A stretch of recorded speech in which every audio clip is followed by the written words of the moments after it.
Whaatwaa family, welcome back to the channel, man. It's your boy, Mr. Whaatwaa. And today, hey yo, screw, man, check this out, yo. We got a video today, man. It's called "A Catholic Sister." Whoa, she asked Yusuf Estes why he accepted Islam. Oh, this is about to be interesting. Now remember, if this is your first time on the channel, make sure you go ahead and subscribe and join the Whaatwaa family. We the lit family on YouTube, and that's a fact. And also, before we get started, put a like on the video. Remember, if you got a video you want me to react to, get down in the comment section, let me know, and we'll get to it, man. Let's go ahead and get into this reaction, man. أعوذ بالله من الشيطان الرجيم بسم الله الرحمن الرحيم. Sister, thank you for waiting. Would you please state your name and occupation, then state your question? I'm Sakina D'Souza, and I'm a Catholic. I believe Brother Yusuf was a Catholic before. I would like to ask him the simple question. He was brought up like a Catholic, but what made him change? Doesn't he believe that the Messiah is true, or did he ever feel that the religion, Catholic religion, has not brought up any Messiah and the Bible is false? I would like to just know what that means, because he said he was a Catholic before and now he has become a Muslim. What made you change? What was that storyline before? Doesn't he believe that there is a Messiah, or the Messiah had come, saved us, died on the cross? Thank you very much for a good question. I hate to disappoint you, but I wasn't a Catholic. But I was with a Catholic priest the night that he accepted Islam. And I asked him these questions you asked me. Because after all, I was still a Christian, a preacher in Christianity, and I wanted to know why my best friend, a Catholic priest, had converted. That's a pretty weird thing. A Catholic priest is not like a regular preacher in the Protestant religion. A Catholic priest has given up everything. He's given up his life to be a Catholic priest. When he enters into this realm, he's basically given away everything. He can't have a wife, he can't have children, obviously no grandchildren. He has no home, he just lives in a rectory or wherever they give him a place to stay. And he's sent wherever they tell him to go, do whatever he's told to do, and that's it. And he cannot disobey the Pope, otherwise they can kick him out of the religion, and if they do, he's excommunicated and he goes to hell forever. So how would a person like this want to become one of those Muslim terrorists? That's what I wanted to know. He explained in a very few beautiful words something that I came to learn for myself. He said that he was sincerely in the Catholic religion because he believed in God, that he had studied, his degree was in theology, and a part of the teaching that they as priests have is to study Islam. Every priest is forced to study Islam. Now you may not know that, but you can ask your priest and he'll confirm it. And when you study Islam, even when Islam is taught to you by somebody who hates Islam, as long as they don't corrupt it too far, you can still see the truth in Islam. A classical example happened to me just recently when I was in Saudi Arabia.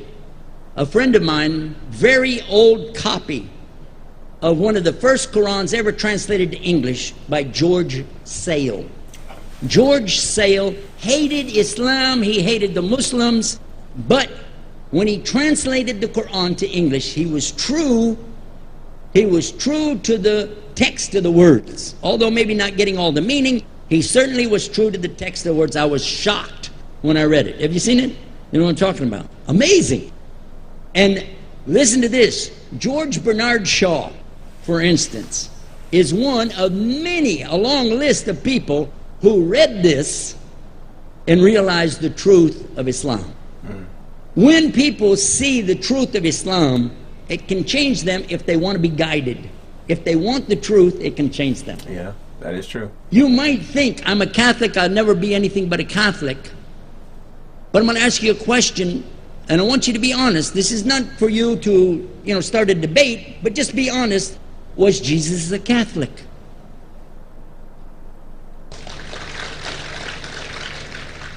And it's not open to debate, so there's no point in opening that up, because you know and I know he wasn't. The Catholic Church was in business about 300 years before Jesus was born. It's on their website. Don't go like this. It's on their website. That's where I took it from. The Catholic Church was really started in Rome by Alexander the Great. Do you know what the word Catholic means? It means universal. It was the universal church for the Roman Empire. If you didn't join it, you could not be a Roman citizen. And it was opposed to the teachings of Judaism and opposed to the teachings of the early Christians for more than 200 and some years. And they were diametrically opposed to each other to the extent that it was the Romans killing the early Christians. Now, if you understand that, and you go to their website and read, they didn't even take over Christianity until the year 325 AD.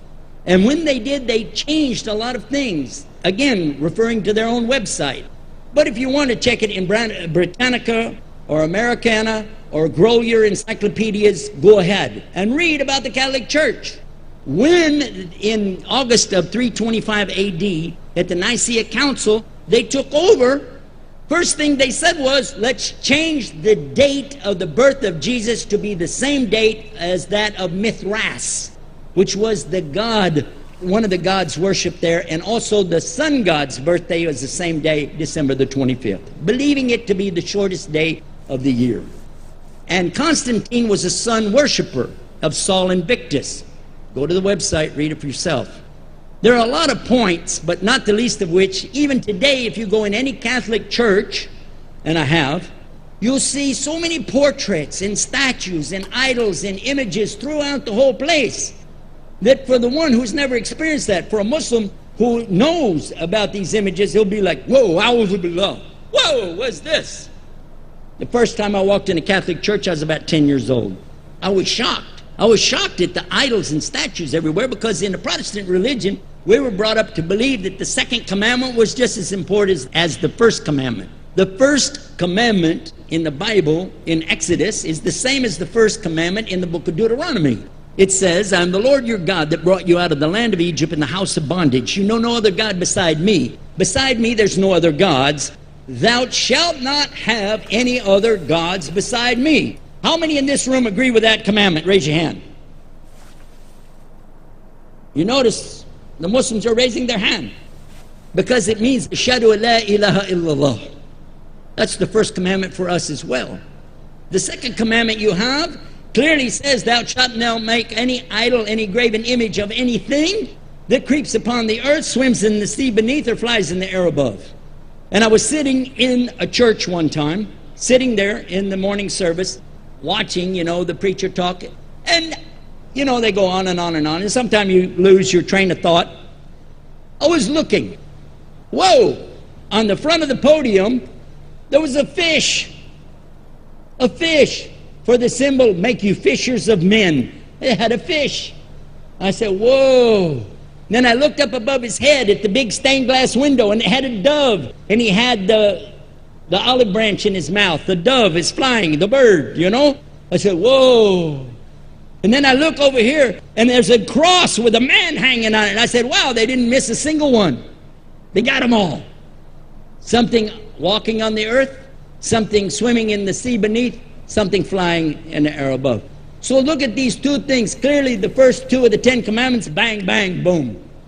Because if you said God is more than one, where did you get it from? When Jesus is talking to his own companions and they ask him, what's the greatest commandment? Mark 12:29.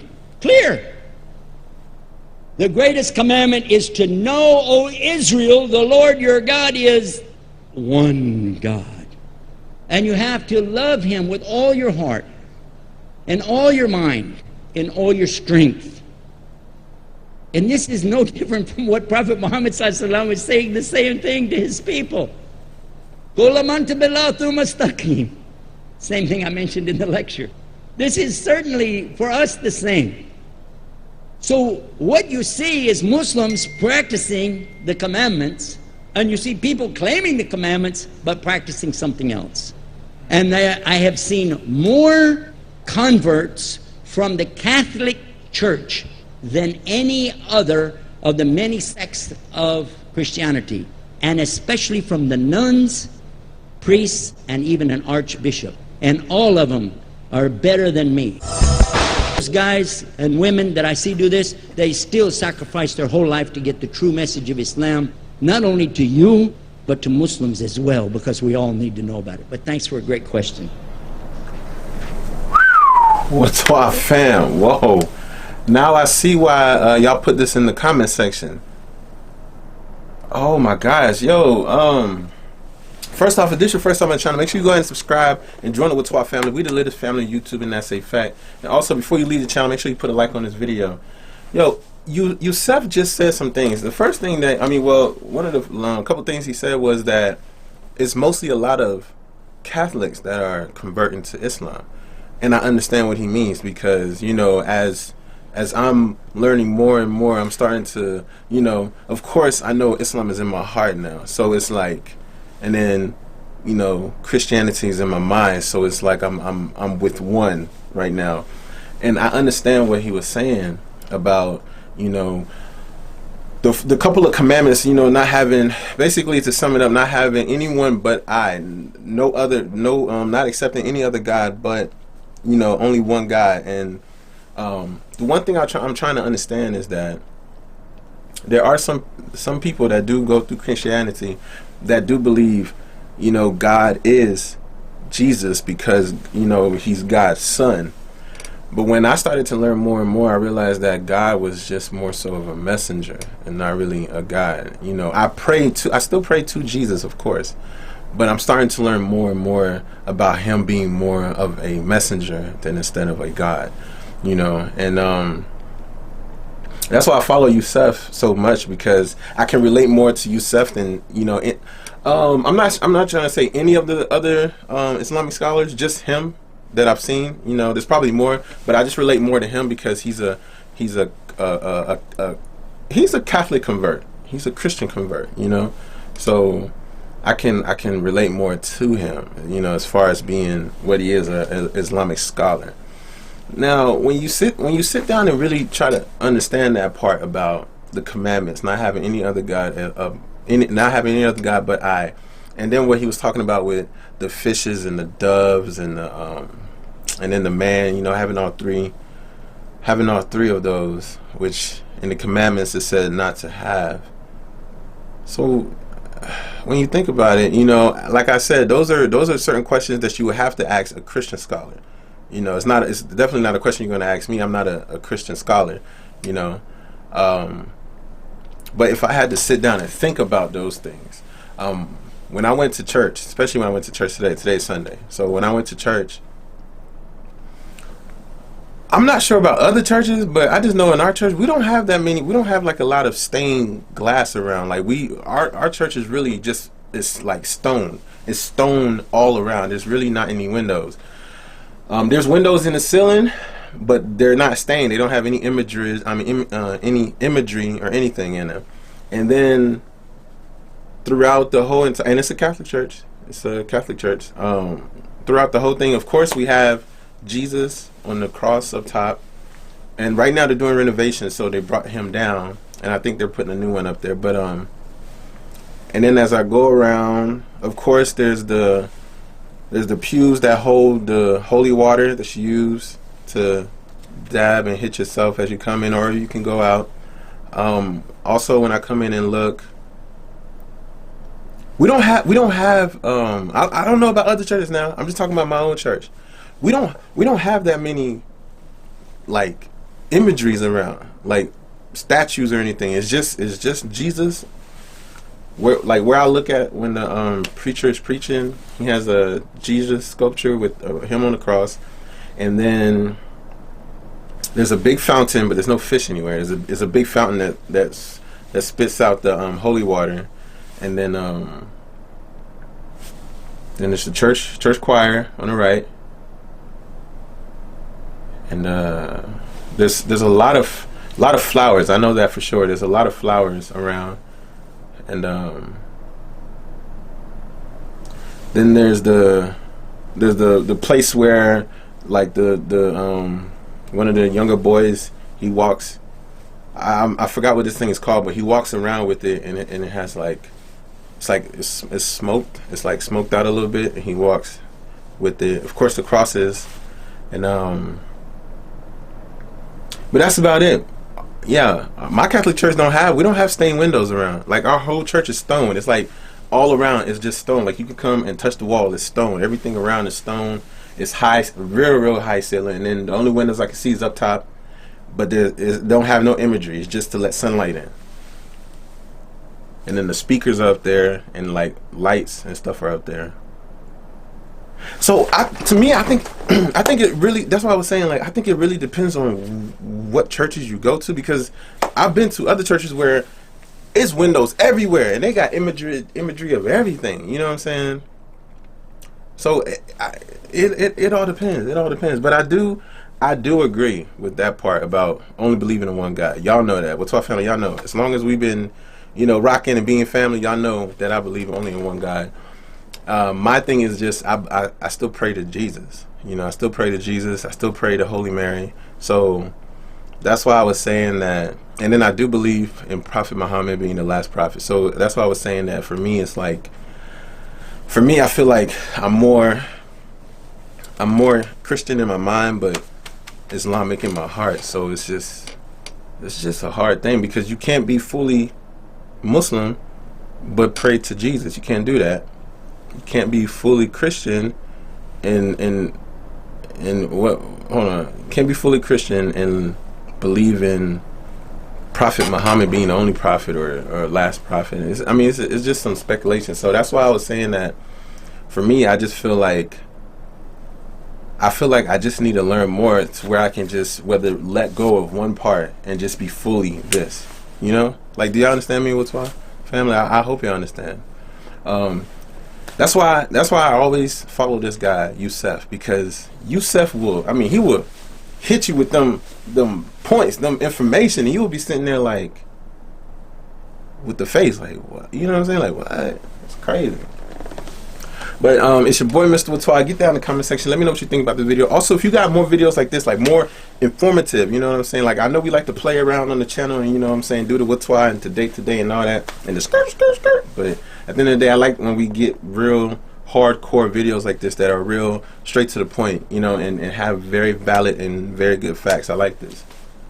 Yeah. I haven't even seen this video, and this video was eye-opener for me right now.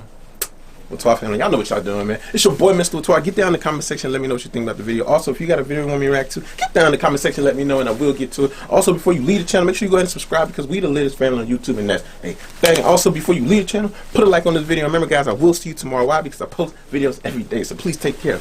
Stay safe. Whaatwaa.